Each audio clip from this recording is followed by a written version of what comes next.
Hello friend, welcome back to our channel Sumi kitchen and blogging. Friend, আজকে তোমাদের সঙ্গে একটা নতুন রেসিপি নিয়ে চলে এসেছি।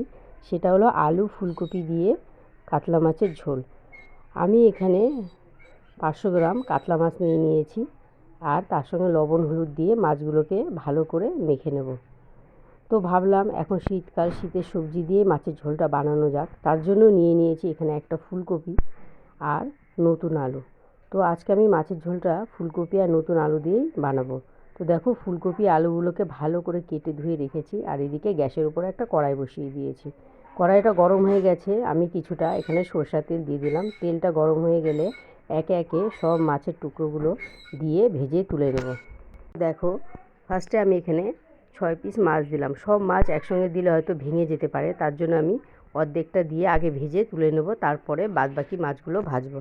তো এইভাবে এপাশ ওপাশ উল্টে পাল্টে মাছগুলোকে ভালো করে ভেজে তুলে নিচ্ছি। মাছগুলো ভাজা হয়ে গেলে পরে ওই তেলের মধ্যেই বাদবাকি মাছগুলো দিয়ে দেবো। তো এবার দিলাম মাছের পেটিগুলো। মাছের পেটিগুলো আমি ঠিক একই রকমভাবে ভেজে তুলে নেব। তো এইভাবে ভাজা হয়ে গেছে, দেখো এগুলোকেও আমি তুলে নিলাম। তুলে নিয়ে ওই কড়াইয়ের মধ্যে আরও কিছুটা সরষের তেল দিয়ে দিলাম। তেলটা গরম হয়ে যাওয়ার মধ্যে দিয়ে দিলাম আলু ও ফুলকপি। আলু ফুলকপি দিয়ে লবণ হলুদ দিয়ে এটাকে ভালো করে আমি ভেজে নেব। যতক্ষণ না ভিতর থেকে একদম সবজিগুলো সিদ্ধ হচ্ছে, ততক্ষণ আমি লো মিডিয়ামে রেখে এইভাবে নেড়ে চেড়ে আলু ফুলকপিগুলোকে ভেজে তুলে নেব। তো দেখো, তো এইভাবে নাড়তে চাড়তে ফুলকপিগুলো প্রায় অর্ধেক ভাজা হয়ে গেছে, আর কিছুটা বাকি আছে। তো ফুলকপি ভাজা হয়ে গেছে, ওগুলোকে তুলে থালায় রেখে দিলাম। এবার আমি মাছের ঝোলের জন্য মশলাটা রেডি করব। আমি এখানে 1 চামচ আদা বাটা, 1 চামচ লঙ্কার গুঁড়ো, 1 চামচ জিরার গুঁড়ো, 1 চামচ ধনিয়া গুঁড়ো, অল্প লবণ আর অল্প হলুদ দিয়ে মশলাটাকে গুলে রেখে দেবো। তো মশলার পেস্টটা দেখো তৈরি হয়ে গেছে। এবার আমি কড়াইয়ে কিছুটা সরষের তেল দিয়ে দেবো। তেলটা গরম হয়ে গেলে ওর মধ্যে আমি ফোড়নটা দেব। ফোড়নে দেব আমি এখানে একটা শুকনো লঙ্কা দেব, তেজপাতা ও হাফ স্পুন কালো জিরে, আর দিয়ে দেবো 2টো মিডিয়াম সাইজের টমেটো। টমেটোটাকে ভালো করে তেলের মধ্যে নেড়েচেড়ে ভেজে নেব, যাতে মাছের ঝোলের কালারটা টুকটুকা লাল হয়ে যাবে। টমেটোটা ভেজে নিলে স্বাদটা একটু বেশি হয়। এবার গুলে রাখা মশলাগুলো দিয়ে দিলাম, দিয়ে ভালো করে নেড়েচেড়ে কষাবো। আর যেহেতু মশলাতে আমি আগে থেকে সামান্য লবণ হলুদ দিয়ে রেখেছিলাম, আর এর মধ্যে আরেকটু দিয়ে দেব হলুদ।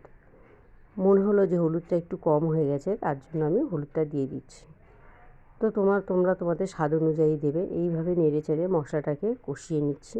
মশলাটা কষানো হয়ে গেলে পরে আমি মশলাগুলোর মধ্যে উপর দিয়ে ভেজে রাখা ফুলকপি আলু দিয়ে দিলাম। ফুলকপি আলু দিয়ে মিনিট 4 ভালো করে হাই মিডিয়ামে গ্যাসটাকে রেখে এভাবে কষিয়ে নিলাম। মশলাটার সঙ্গে কষানো হয়ে গেলে পরে ওর মধ্যে আরেকটু লবণ দিয়ে দিলাম। লবণ দিয়ে আরেকটুখানি কষিয়ে নিয়ে এবার আমি এর মধ্যে জল দেব। তো দেখো, মশলাগুলোর সঙ্গে কি সুন্দর আলু ফুলকপিগুলো মিশে গেছে। তো এবার আমি ওর মধ্যে জল দিয়ে দিচ্ছি। জলটা দিয়ে এইভাবে নেড়েচেড়ে হাই মিডিয়ামে গ্যাসটাকে দিয়ে মাছের ঝোলটাকে ফুটতে দেব। তো ঝোলটা ফুটে এলে ওর মধ্যে ভেজে রাখা মাছগুলো একে একে দিয়ে দেব। তো দেখো, ঝোলটা দিয়ে সামান্য পরিমাণ লবণ দিয়ে দিলাম টেস্ট অনুযায়ী। তোমরা তোমাদের টেস্ট অনুযায়ী দেবে, আমি আমার টেস্ট অনুযায়ী লবণটা দিলাম। তো এইভাবে ঝোলটা ফুটে গেছে, এবার আমি ভেজে রাখা একে একে সব কাতলা মাছের টুকরোগুলো দিয়ে দিচ্ছি।